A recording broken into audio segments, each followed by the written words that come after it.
Well, welcome to our next video looking at the next section of Luke's Gospel. These verses are part of what is known as Jesus' Sermon on the Plain. He's been preaching to a big crowd. In the previous section, in verse 27, he said to those who listen, he's calling people to really listen, to hear, and to put into practice what he hears. And if we do that, if we listen to this word of Jesus here, it's going to radically affect the way we live. And I encourage you to go and read through this passage a few times. Pray that God would help you to understand what he is saying to you. And as you read this, you'll see that we are to be these people who come to Jesus, who hear his words and don't just stop there, and who put them into practice. That's one of the big applications, I think, from this passage. Well, I see this section breaking into three distinct subsections. And as we go through, I hope to show you why I think those are subsections. In this first section, we see some repetition of those who are blind. We see this word look and eyes and seeing.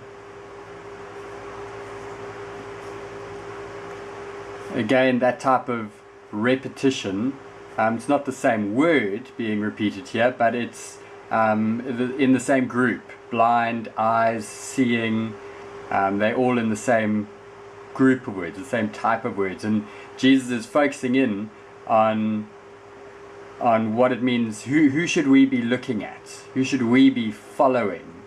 Verse 40 says, "The student is not above the teacher, but everyone who is fully trained will be like their teacher."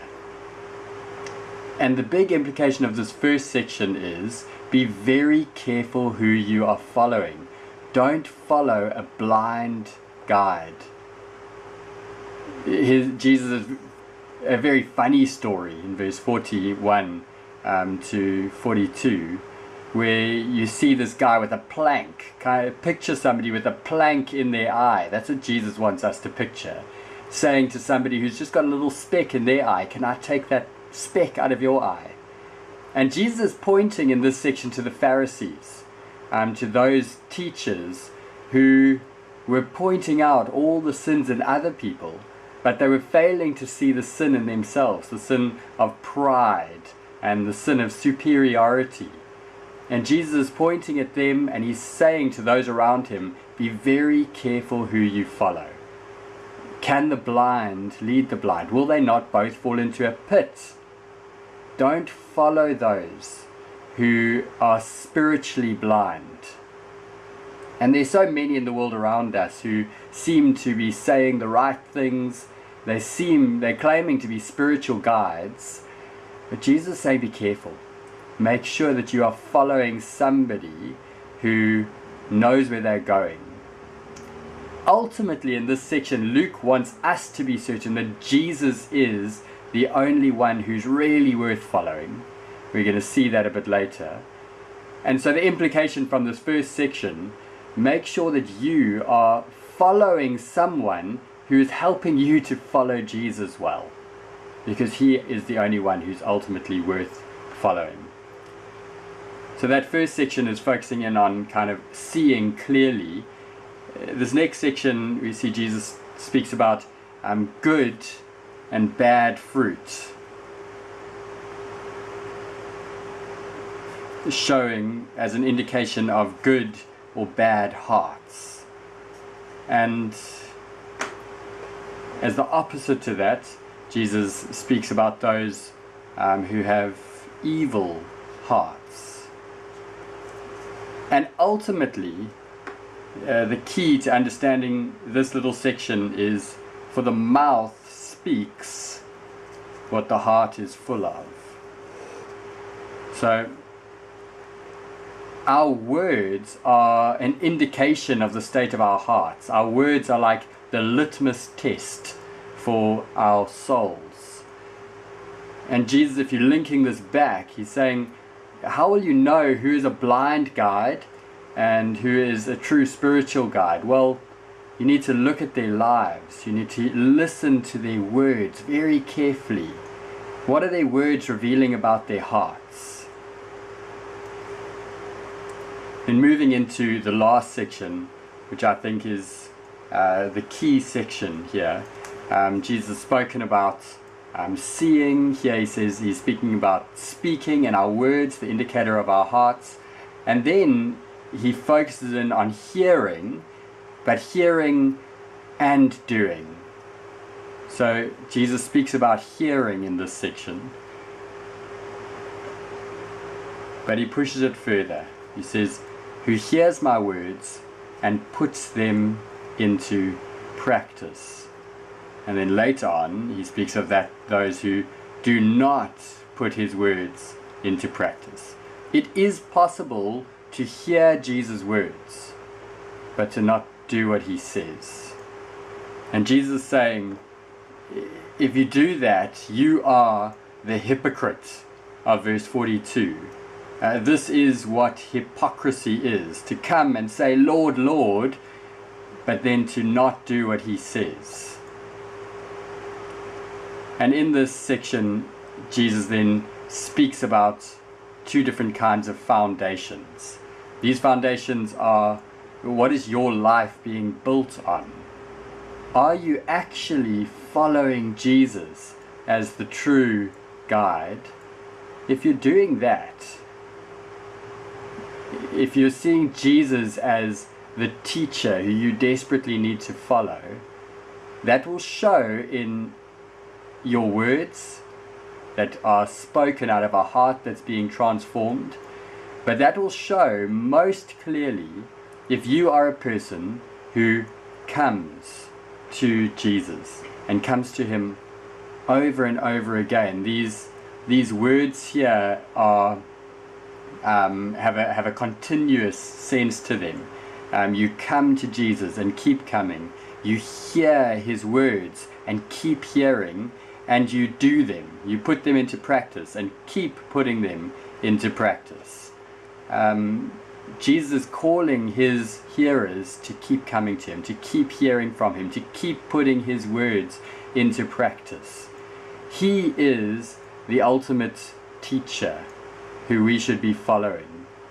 And if we want to follow him, if we want to come to him and hear his words and put them into practice, it's going to take hard work. And here Jesus tells this well-known story of two different builders building their lives on fundamentally different foundations. And the key difference is that the one builder digs down deep in the middle of verse 48. We ought to be coming to Jesus and digging deeply into his word. We have his word in the Bible. We need to be doing the hard work. It's hard work digging deep, digging a deep hole. And Jesus is saying you need to work hard at understanding his words. On one level, the truths of the gospel are so easy for us to understand. And as we dig into the Bible, we'll see over and over again the state of our world. Humanity is in a mess. And then as we continue digging into God's word, we'll see what a great God we serve. He has loved us, even though we didn't love him. He has shown us grace and mercy, which we saw in last week's passage. And the more we dig down deep, the more we will see that about God. And the more our knowledge of God grows, the more we will be able to live for him.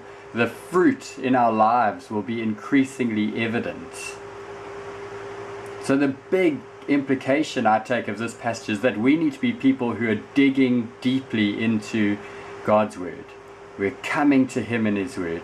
We are seeking to hear what he says. Not what we think he says, but actually doing the hard work of hearing what he is saying and then putting that into practice. As we really put Jesus' words into practice, it fundamentally changes the way we live. Linking back to last week's passage, if we are really to put that into practice, that means we're going to be loving our enemies, showing mercy to people. This is a really great passage. I hope you use it to encourage those who you teach or those who you speak to be people who are taking God's word seriously, digging into God's word. This passage teaches us that God has given us what we need to stand firm when the torrents of trials and suffering strike our lives, which they will. We need a firm foundation that we can build our lives on. That firm foundation is found in God's word. So we need to be digging in. This passage tells us that God works through his word. And what difference should this truth make to us? Well, we need to choose who we follow very carefully. We need to be making sure that we are following people who are helping us to follow Jesus. There are so many blind guides around us. We have to be aware that they are there, so that we will not be led into the pit. Also, we need to be making sure that we are people whose hearts are showing that our hearts have been changed.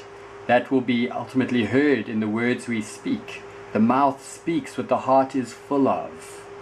And as Jesus changes our hearts and they're full with love and goodness, that should be heard in the way we speak and seen in the way we live. And the implication of the last section, verse 46 to 49, is that if we want our lives to remain firm through the storms of life, it's vital that we dig deep into God's word and build our lives on the firm foundation we find there. So find people who can help you dig. Find people who you see are digging into God's word well themselves, and sit at their feet. Learn from them. But don't just learn from them. Do what they're doing. As they dig into God's word, dig into God's word yourself. It's in God's word that we will be equipped and trained to become more like Jesus. And the world will see that. And particularly when the hardships come, we will be people who stand firm to the end. So I pray that as you dig into this passage, that it will encourage you, that it will challenge you, and that you in turn will go and teach it well to others. God bless.